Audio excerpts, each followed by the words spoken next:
Oi, Isadora. Oi, pessoal. Estamos de volta com o Senado Notícias Revista. Tudo bem, André? É isso aí. Nós vamos mostrar para vocês tudo o que aconteceu aqui no Senado essa semana. Acompanhe com a gente e fique por dentro. Vamos ver no programa de hoje. O Senado aprova novas regras para a previdência de militares. CPMI das fake news ouve a deputada Joyce Hasselmann. E o prédio do Senado se ilumina de vermelho para alertar sobre a luta contra a AIDS. O Senado Notícias Revista começa agora.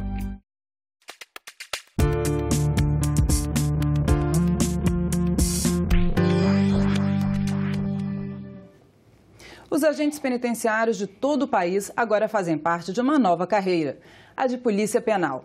A emenda à Constituição de número 104 foi promulgada essa semana pelo presidente do Senado, Davi Alcolumbre. Um projeto de lei ainda deve regulamentar a Polícia Penal no âmbito federal. Mas a partir de agora, a segurança de prisões e a escolta de presos passam a ser de responsabilidade da Polícia Penal.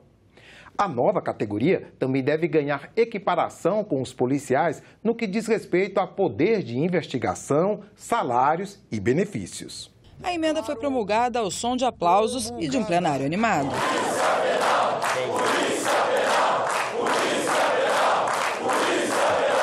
O texto determina que o quadro das polícias penais será formado pela transformação dos cargos isolados ou dos cargos de carreira dos atuais agentes penitenciários ou equivalente, e também pela realização de concurso público. A nova polícia será vinculada ao órgão administrador do sistema penal da unidade federativa que pertencer. Um reforço muito importante para o aparato de segurança pública do Estado brasileiro. Os presídios em grande número se transformaram no quartel-general do crime organizado. E é importante que o Estado possa ter uma resposta a isso com uma polícia qualificada, especializada e apta a ampliar a proteção ao cidadão, que é hoje uma das maiores aspirações do povo brasileiro. No Distrito Federal, assim como ocorre com as outras corporações, a Polícia Penal será sustentada por recursos da União, embora fique subordinada ao governador do DF. A promulgação da PEC foi festejada por senadores e deputados. Nada que tramitou, que foi estudado nessas duas casas, foi tão importante, foi tão significativo e concretamente a favor da sociedade brasileira, e um duro golpe no crime organizado. Nada foi tão importante como a criação e a promulgação da Polícia Penal no país. Essa conquista, idealizada lá atrás e subscrita por outros parlamentares, pelo senador Cássio, foi um desejo dessa categoria, que muito foi dito aqui, que protege a todos nós. Antes da sessão começar, os agentes homenagearam os parlamentares ao entregar ao presidente do Senado, Davi Alcolumbre, e ao autor da proposta, o ex-senador Cássio Cunha Lima, uma camisa com o símbolo da categoria. Uma luta árdua, mas que agora estamos colhendo os frutos e daqui para frente vem uma polícia forte. A polícia penal, ela não vem só intramuros, ela com certeza ela é extramuros, dada em decorrência aí que fazemos diligências em escoltas, agora possivelmente busca e recaptura e inteligência no âmbito prisional. Então, assim, acreditamos que viemos para somar. E o plenário do Senado também aprovou mais uma reforma essa semana, a da Previdência dos Militares. A proposta altera também a carreira dos militares. O governo espera um superávit de mais de 2 bilhões de reais para os cofres da União até 2022. Entenda as principais mudanças. As regras valem para militares, bombeiros e policiais militares. O tempo mínimo de serviço vai subir dos atuais 30 para 35 anos. No mínimo 25 anos de atividade militar para homens e mulheres. A alíquota da contribuição de ativos e inativos para pensões militares vai passar de 7,5% para 10,5%. Pensionistas vão passar a recolher pelo menos 10,5% a partir de 2021. Na reserva, a remuneração será igual ao último salário, com os mesmos reajustes de quem está na ativa. A idade da aposentadoria compulsória vai variar de 50 a 70 anos, dependendo do posto ou graduação. Quando os militares se aposentam, eles vão para a reserva, mas podem ser chamados de volta a qualquer momento. Casamento e união estável continuam vedados para ingresso ou permanência em órgão de formação ou graduação de oficiais e praças, que os mantenham em regime de internato. A Agência Nacional de Energia Elétrica defende o fim da isenção de impostos na geração de energia solar. O tema é polêmico e virou debate na Comissão de Assuntos Econômicos. Segundo a ANEEL, o subsídio pune os demais consumidores. Já os produtores afirmam que a taxação inviabiliza a expansão dessa fonte renovável de energia.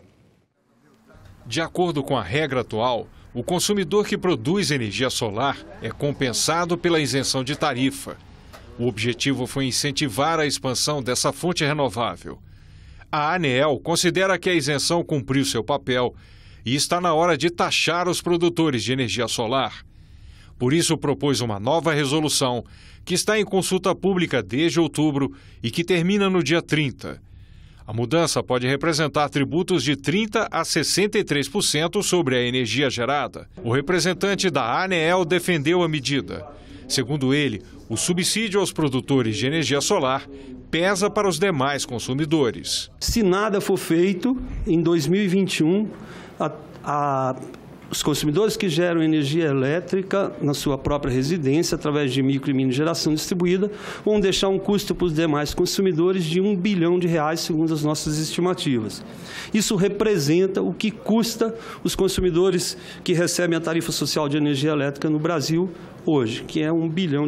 No Brasil inteiro, ela custa 2,3 bilhões de reais aproximadamente, dos quais R$1 bilhão é só no Nordeste brasileiro. O representante do Ministério da Economia disse que o fim do subsídio não vai tornar inviável a produção de energia solar, porque a capacidade instalada atingiu um nível razoável. Todo subsídio ele tem que ser revisto quando ele não é mais necessário. Aqui a gente está falando de um subsídio que não é mais necessário porque a tarifa de energia no país cresceu muito e a fonte solar barateou muito, então a gente tem que rever o tamanho desse subsídio.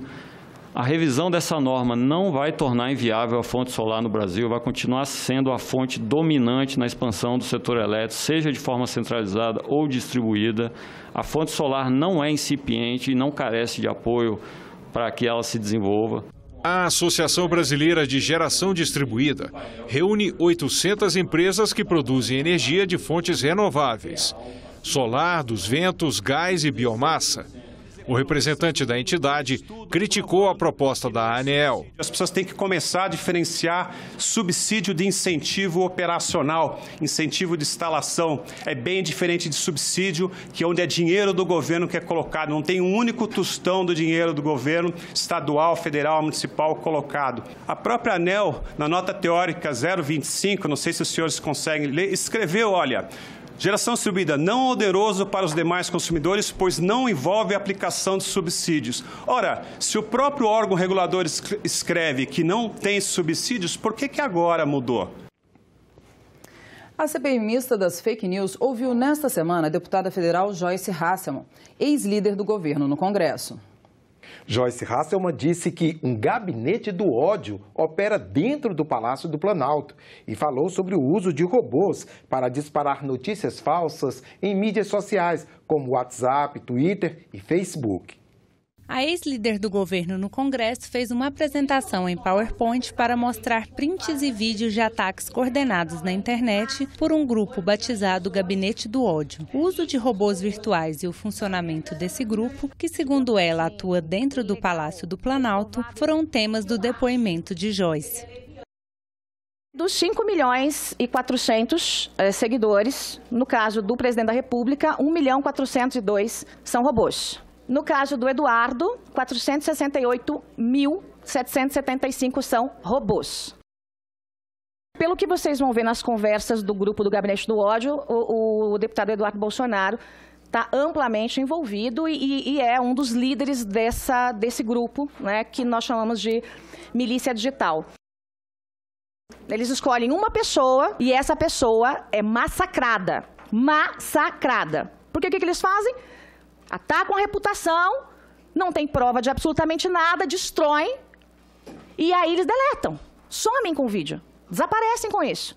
Agora, vocês fiquem imaginando o tamanho do estrago que uma informação falsa como essa pode causar. Ali tem uma lista. Quem vai ser atacado que dia? Eu estou no número 25 na lista de ataques. Então, ali tem de tudo. Tem parlamentar, tem político, governador, ministro. De maneira, digamos assim, legal, comprovável imediatamente, praticamente R$500 milhão de dinheiro público destinado para perseguir desafetos. Essa é a função do gabinete do ódio. As declarações de Joyce Hasselmann geraram polêmica.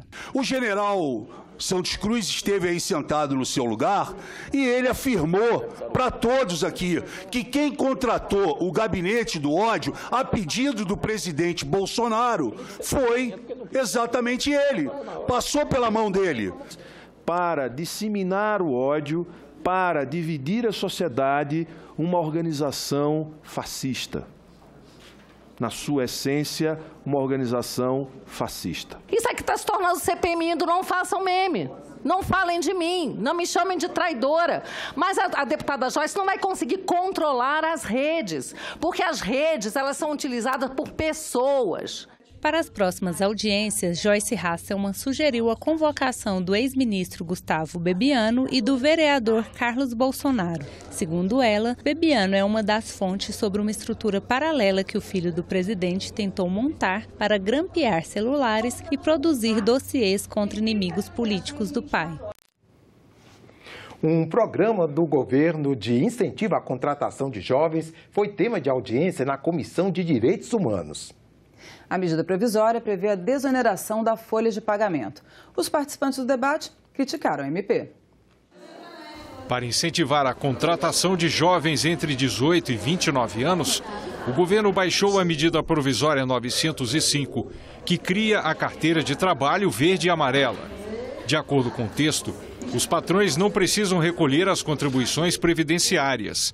É a chamada desoneração da folha de pagamento, que foi tema da audiência pública na Comissão de Direitos Humanos. Os participantes criticaram a proposta, lembrando a desoneração feita pelo governo Dilma em 2011. Isso acabou gerando um grande problema e é praticamente unânime a avaliação de que o resultado dessa política de desoneração da folha foi muito limitado, para dizer o mínimo, ou foi completamente ineficiente do ponto de vista do resultado, mas representou um grande gasto tributário, uma grande renúncia fiscal. Foi uma medida inócua, como aparentemente, parece ser essa MP do o verde e amarelo aí. E como nós chegamos a essa conclusão, do manual de como não fazer?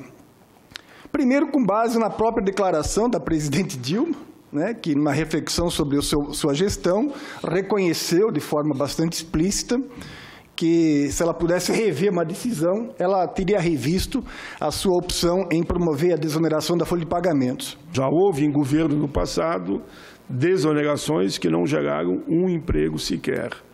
Eu fui testemunha dessa história. Os debatedores afirmaram que outras medidas são mais eficazes na geração de empregos. É de se questionar se, ao invés de ter havido essa contribuição, tivesse se mantido a tributação e utilizado os recursos arrecadados para promover o investimento, talvez o resultado em termos de geração de emprego e melhoria da condição econômica do país tivesse sido diferente. Por isso, inclusive porque os investimentos eles têm um efeito econômico em termos de multiplicador, muito maior do que qualquer medida de redução da tributação no Brasil. O Brasil teve um crescimento de 60% no emprego formal entre 2003 e 2012, de 30 milhões para 48 milhões, sem tirar nenhum direito do trabalhador.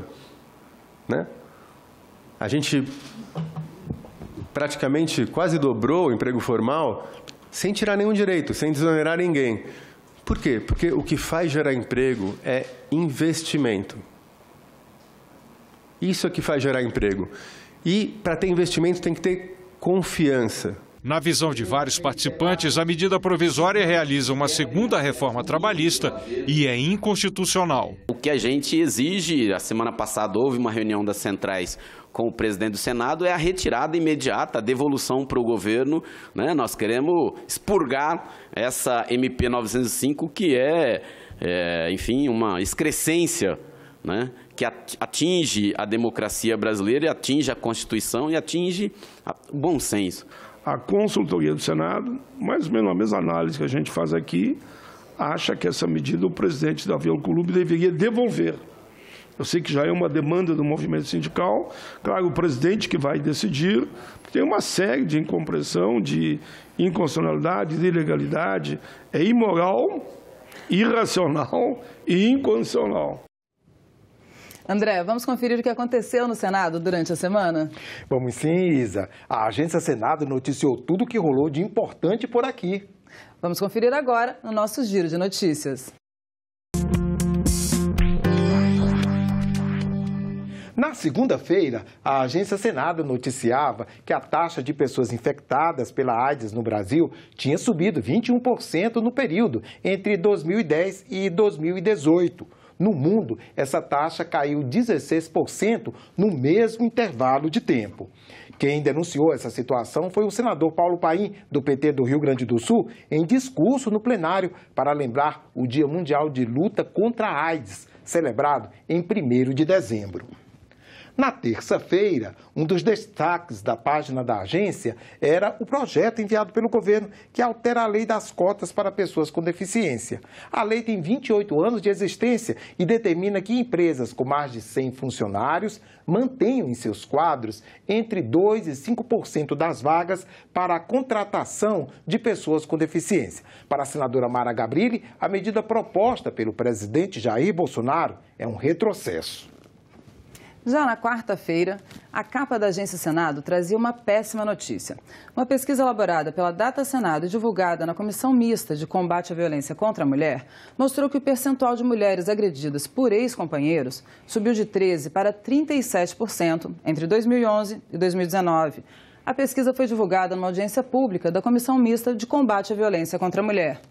Já na quinta-feira, um dos destaques foi a aprovação pelo plenário do projeto que prorroga a isenção de ICMS para templos religiosos. A proposta, que só depende da sanção do presidente da República para virar lei, estabelece que templos religiosos e entidades beneficentes de assistência social poderão continuar isentos de ICMS até 31 de dezembro de 2032. 3 de dezembro foi o Dia Internacional da Pessoa com Deficiência. E nesta semana, o Senado entregou a Comenda Dorina Novil, uma homenagem a pessoas e instituições que se destacaram na luta pela igualdade e contra o preconceito.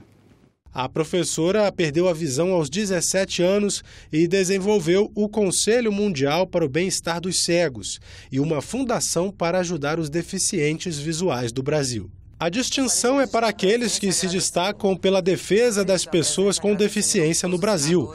Em 2019, receberam o reconhecimento Isabel Maria Madeira de Loureiro Maior, Marcos Antônio Teixeira, Ricardo Tadeu Marques da Fonseca, Rosalina Lopes Franciscão, Sônia Regina Diamante Teixeira de Souza e Ulisses de Araújo Batista.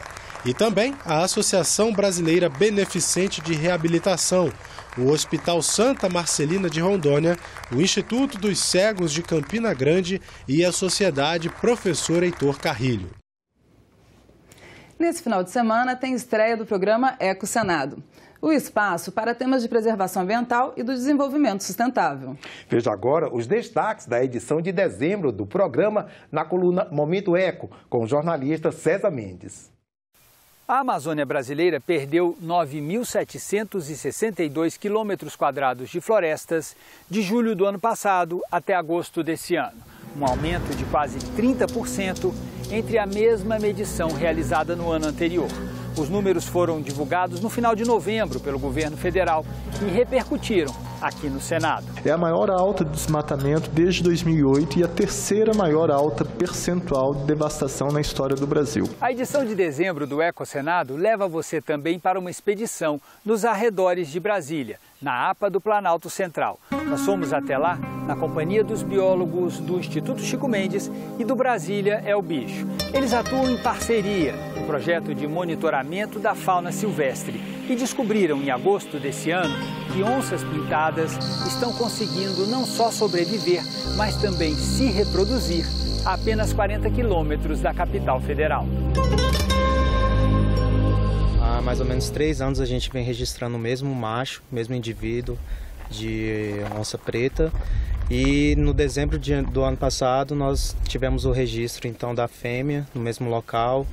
E após disso teve um fator muito legal para a gente, que foi a reprodução, né? A aparição de um filhote mesmo. A edição de dezembro do Ecocenado tem estreia nesse sábado, às 9 da manhã e às 4 da tarde. E reapresentação no domingo, nos mesmos horários. E esse foi o Momento Eco. Tchau! Durante o mês de dezembro, a cúpula do Senado vai ser iluminada de vermelho para alertar sobre a luta contra a AIDS. É isso mesmo, André. Números divulgados pelo Ministério da Saúde na última sexta-feira mostram que 135 mil brasileiros vivem com HIV e não sabem. O Ministério da Saúde traz uma boa notícia. O número de casos de AIDS registrados no país caiu 13,6% entre 2014 e 2018. Foram 12 mil casos a menos de pessoas que desenvolveram a doença. A mortalidade também diminuiu 22,8% no mesmo período, evitando 2.500 óbitos. Mas o número de contaminados pelo vírus HIV continua subindo no país. Só no ano passado foram notificados 43.900 novos casos. E o Ministério faz um alerta: 135 mil pessoas no Brasil vivem com o vírus e não sabem. A recomendação é, logo após o diagnóstico, começar a tomar os medicamentos oferecidos pelo SUS de graça. Testou positivo, a entrada do medicamento num curto espaço de tempo, a pessoa já baixa essa carga viral para números muito baixos e para de circular o vírus. Ela quebra a transmissão coletiva.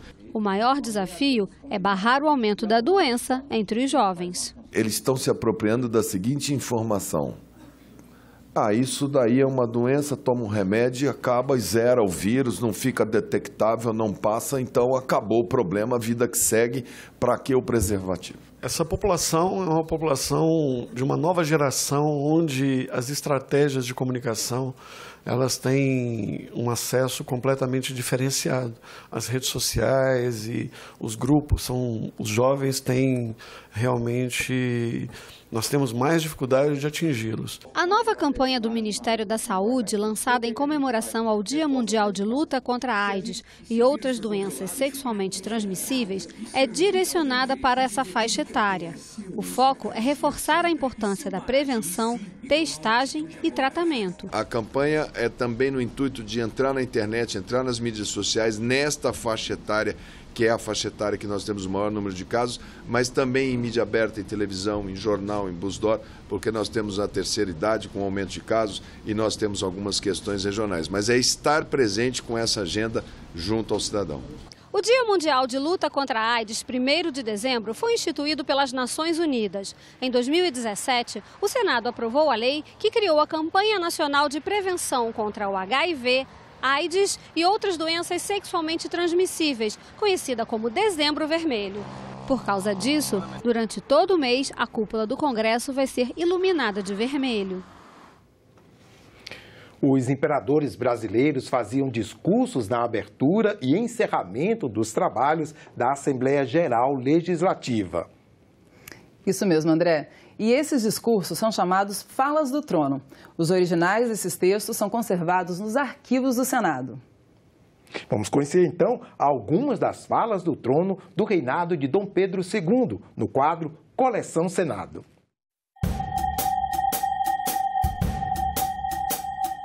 A história do Brasil imperial está contada nas Falas do Trono, discursos dos imperadores na Assembleia Geral Legislativa.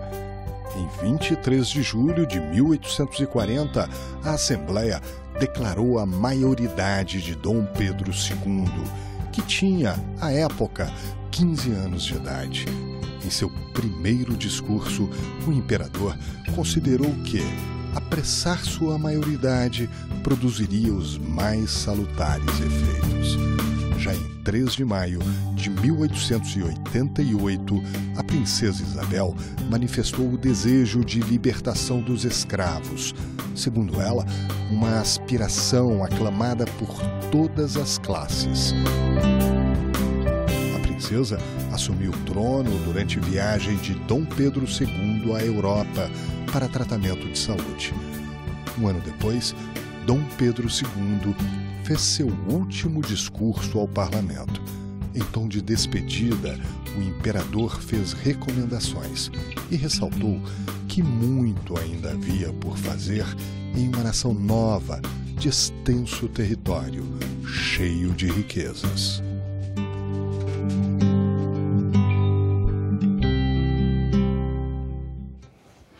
Este foi o Senado Notícias Revista. Lembrando que você pode rever as reportagens desta edição na nossa página na internet, senado.leg.br/tv. É isso aí. Obrigado pela companhia e continue sintonizado aqui na TV Senado. Tchau.